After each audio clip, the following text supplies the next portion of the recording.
Hello and welcome, Inspired Podcast community. This is your new episode. My name is Caroline, and my today's guest is Susan Cristini. I hope I pronounced your name right, and I'm so happy that you are here with me today. How are you doing? I am doing fabulously. Thank you for asking. Oh, thank you. I'm so excited for our interview. And of course, I want to introduce you to the audience. So, you help professional first time moms to avoid guilt and burnout by being present and productive at work and at home. Using your wisdom and personal experiences, you give personalized solutions for helping your child to feel seen, heard, and loved while you accomplish everyday tasks with fun and joy. How exciting is that? Tell us more about that and what inspired you to do this, what you are doing. Well, fabulous question. I'm going to start with the end first. What inspired me is a couple of things that inspired me. Excuse me. The first is that I worked from the time I was 12 years old and never, ever thought I would want to be a stay-at-home mom until my son was born. And then everything changed. And I didn't want to go back to work. And I was lucky enough to be able to stay home for 2.5 years. And during that time, I enjoyed every moment with my son. I found ways to do everything I needed to do, making it a game. And when my son was 2.5, his dad came home and asked for a divorce, and I had to go back to work. And that's a whole nother can of worms. Being a first-time mom is one thing, but being a first-time mom having to work as a professional or any job just compounds everything. And luckily, the things I had put in place made it easier for me to deal with the everyday things that I had to deal with when I came home. And also, luckily, there were no cell phones back then. You didn't have all the interruptions you have today. And I think that makes a huge difference with being present. So that's one of the things that led me to this. The other thing is I have spent years as a substitute teacher, mainly in elementary schools. And a couple of years ago, a 6-year-old came up to me and said, "I don't even know why I'm alive."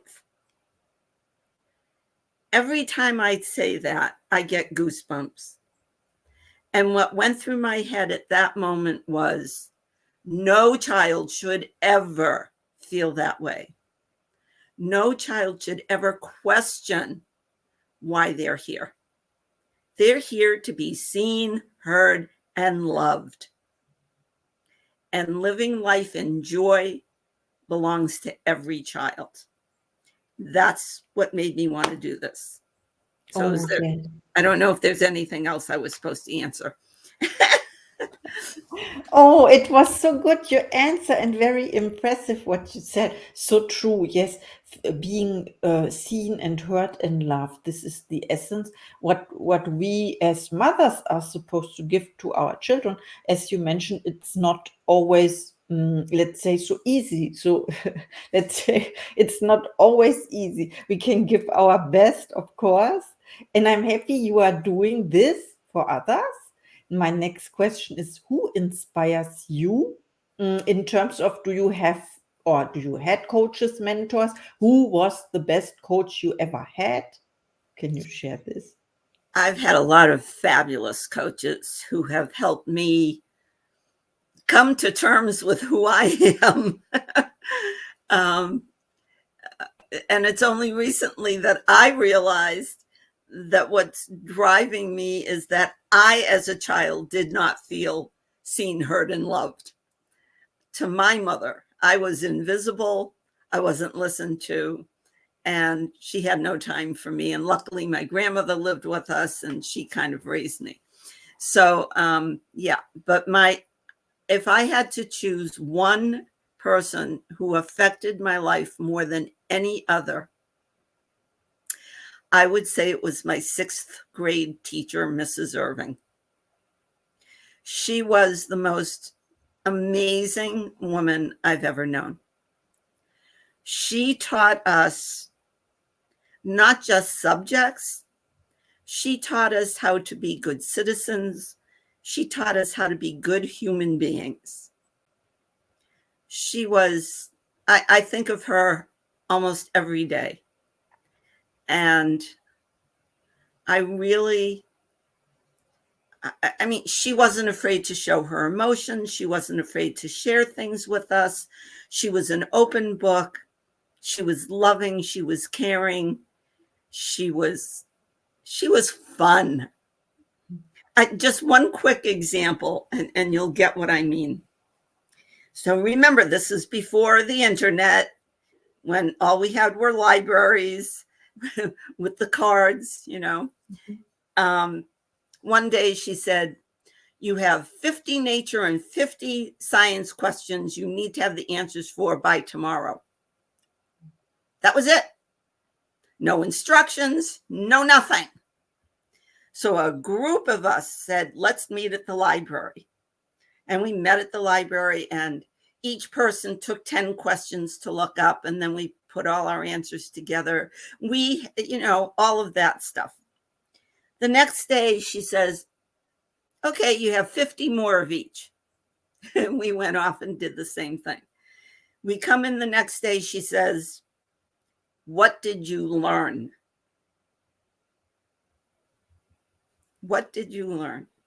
And we had to think about that. What did we learn? We learned how to do research. We learned how to work together as a team. We learned delegation. We learned leadership. We learned how to communicate. All of those lessons we learned without her hitting us over the head or telling us what we were going to learn. And after we told her the things we felt we had learned, she says, okay, you learned your lesson. You don't have to do those anymore. Wow. Amazing. She was amazing. Yes, I feel this. I feel your excitement, and also you learned how to follow instructions. Yes. And the other thing she did in our classroom was nobody was allowed to say a nasty thing to or about anyone else. Mm-hmm.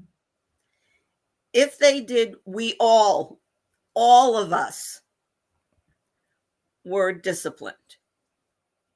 If someone was disruptive in class, we all had to stay after, because every person is responsible for themselves and for those that they are in contact with. Yes. Wow, what a concept.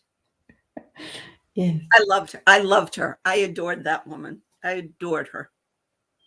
Oh, I love what you shared. Thank you so much. I learned something now. Yes, it's those people who are impressive as well, and we remember them. They are authentic, and they are themselves. They know exactly, and they are confident as well. Yep. Yes. Wow, it's so amazing. So my next question, what is my next question? It's how do you inspire other people? Fabulous question. I think I inspire people in a couple of ways. One is that at almost 77, a little over a month away from 77, I'm starting a business. You know, the coaching business and speaking. I want to go out. I love speaking. And I don't take myself too seriously. I believe in having fun, being silly. I keep looking over here. I don't know if you can see this, because this is my alter ego, and I will introduce you to her in a moment. But she is the one that wants to go out speaking and being with children and their parents. I think I inspire people by being myself, being honest. I don't sugarcoat things. I'm straightforward, but I'm straightforward and in a compassionate way. I don't ever want to bring anyone down. I always want to point out the best in them, and um, and just loving, Yeah. loving. I love people. I love children. My granddaughters reach out to me all the time, and just to say I love you. That's it. They don't have to say anything else, and that's how I inspire. Oh yes, it's very inspiring because I had the question, or it's not a question, it's just a, like observation. Let's say that some people are loved, like you described it. You receive phone calls telling you beautiful words, and then other people. I think it is when um, they are how can I say this?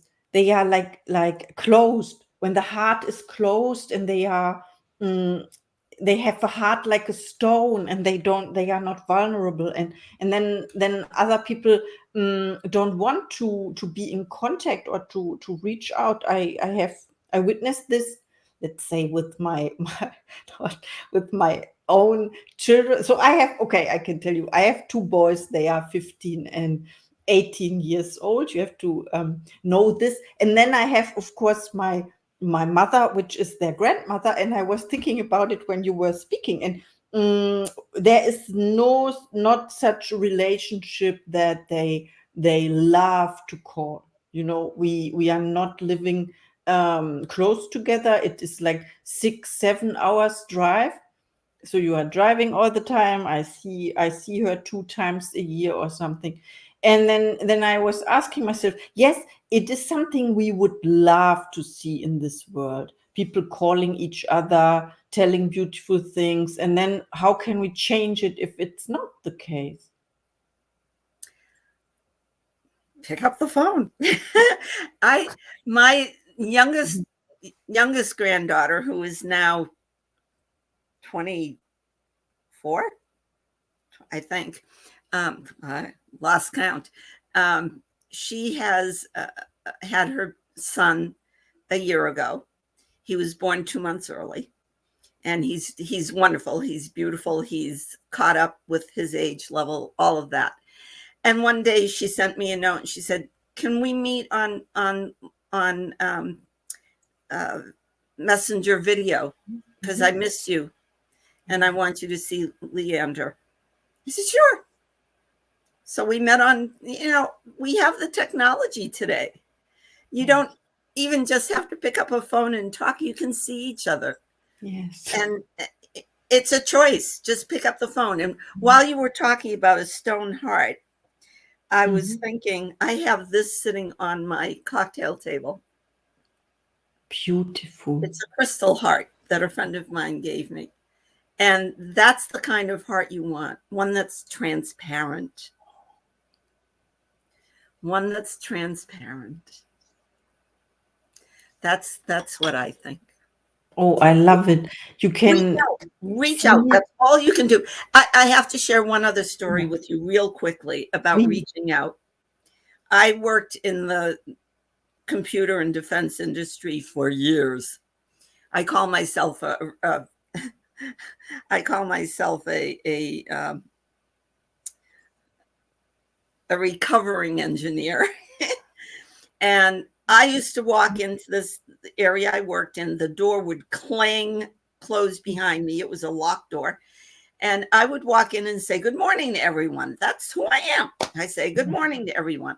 And half the people would look up at me and give me this scowl, like, "Why are you bothering me?"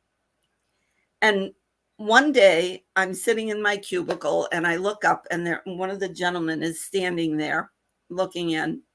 And I looked up, I said, "Can I help you?"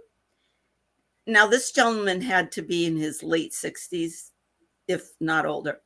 And he looked at me, he said, "What do you do when they don't say anything back?" And I looked at him and I said, you don't control them. You can only control what you do and what you say.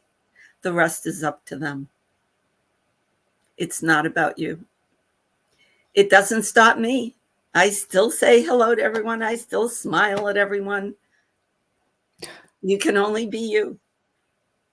Oh, that's so beautiful, because most of the people would stop. They would do this one time and then there's no response. Then they stop. Yes. And when I left that job, I was laid off.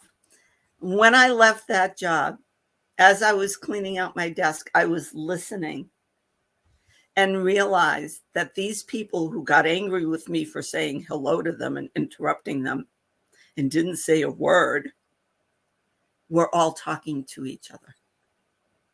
They were all being human.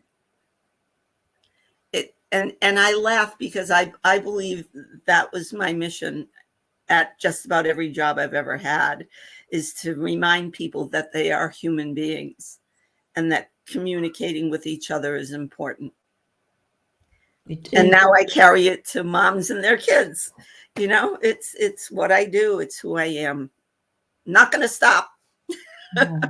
I love what you do. And my next question is, what are your gifts and talents? And of course, you answered it already a little bit. Maybe you can tell us more. If anyone asked me what I am, I would say I'm a teacher. Or who I am. I'm a teacher. I have been teaching since the day I was born, I think.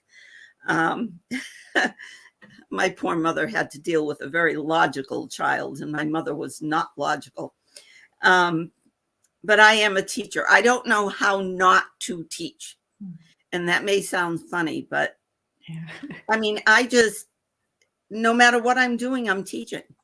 I can just, like when my son was an infant, everything I did, I told him what I was doing. Everything I touched, I pointed out colors, shapes. I just do it automatically. I don't know how not to.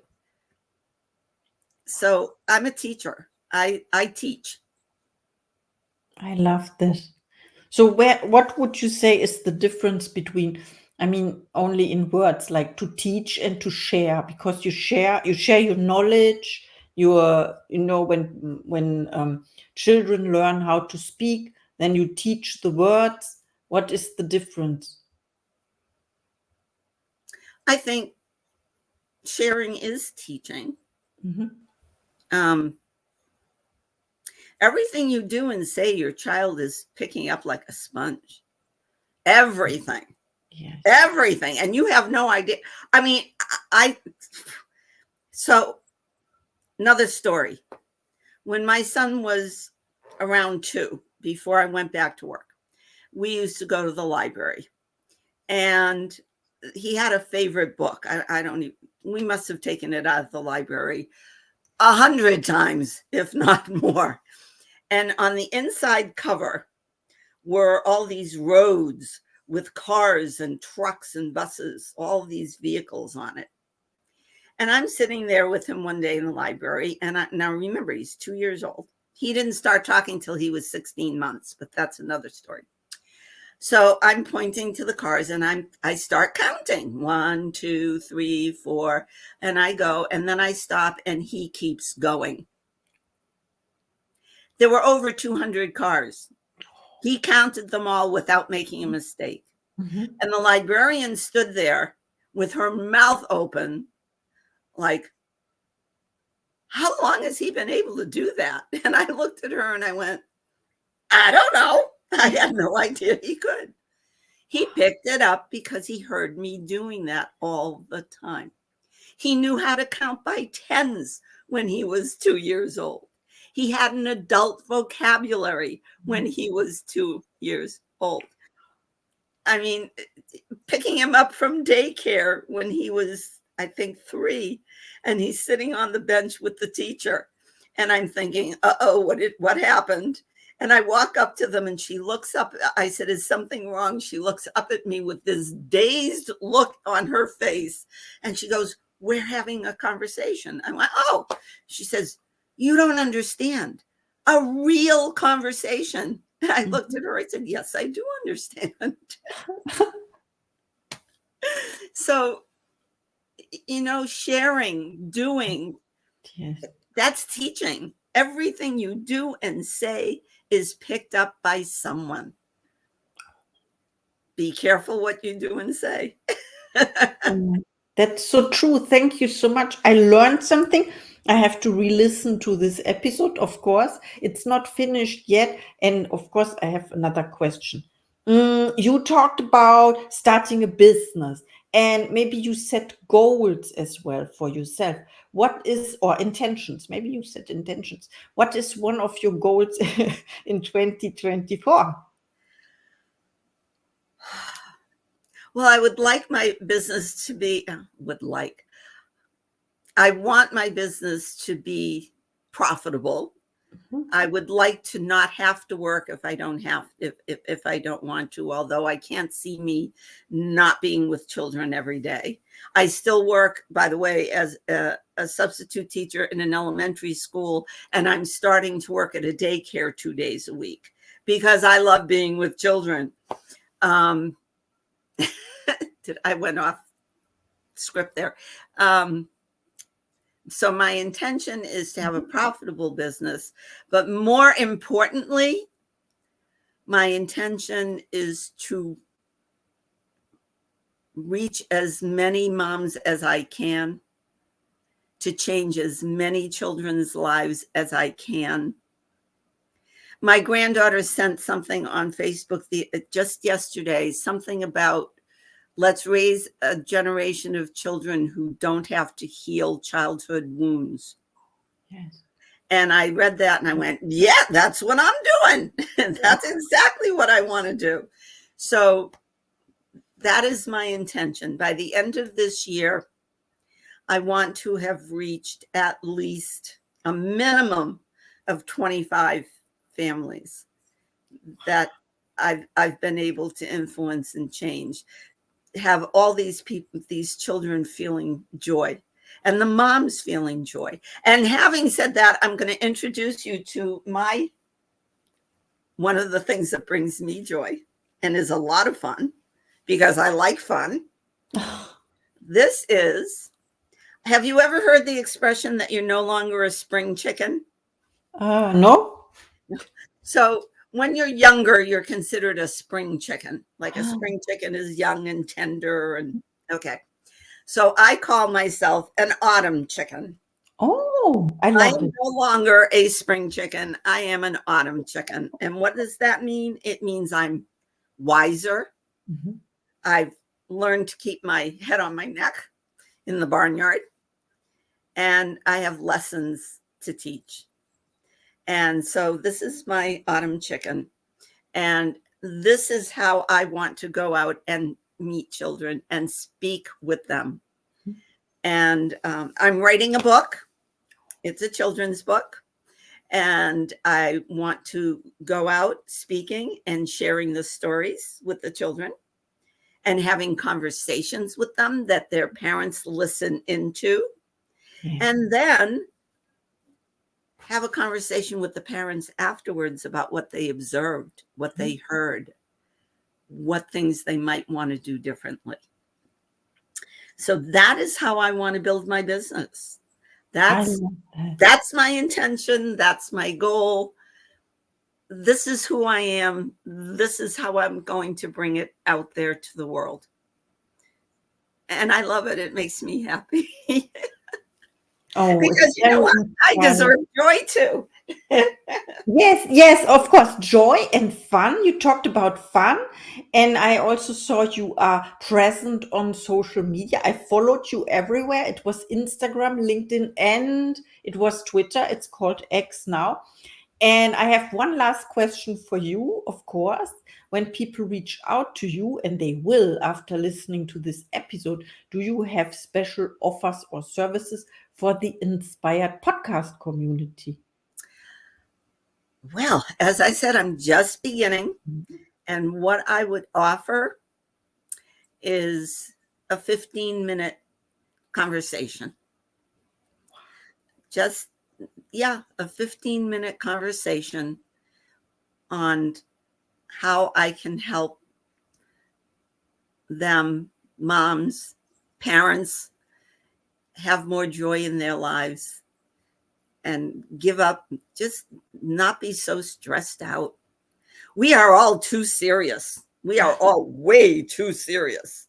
Yes. And gotta lighten up, because I tell you, your kids know when you come home from work and you're stressed out, your kid's going to be screaming.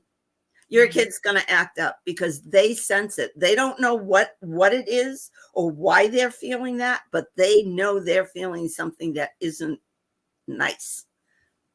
So how you are is how your child will start reacting. You start living more in joy and having more fun, and your child will. So that's what I'd like to offer your listeners, your watchers, your community. 15 minutes minimum, because I like to talk, and so minimum 15 minutes. Oh, thank you so much. And please reach out to Susan. She's amazing. We heard it. We listened to this episode. Click on the links. Thank you so much. And now it's time for your last message to the audience. Oh, lighten up. Life is too short. Live it with joy. I used to sign off my emails with PILL, PILLL. Live your life with passion, imagination, light, laughter, and love. Take that pill every morning and live your life that way. Oh, thank you so much. I will take a pill right now from that, from our conversation. Thank you so much. It was really great meeting you, talking to you, listening to your knowledge. And now I have to implement it, of course, because we have to apply what we learn, right? Knowledge is only potential power. We know this. So take one idea from this podcast and apply it to your life. Let me know how it goes. Keep in touch. Thank you so much, Caroline. This was so much fun. Talk about fun and joy. This was so much fun. It's such a great way to start my day. Oh, thank you so much. And see you in the next episode.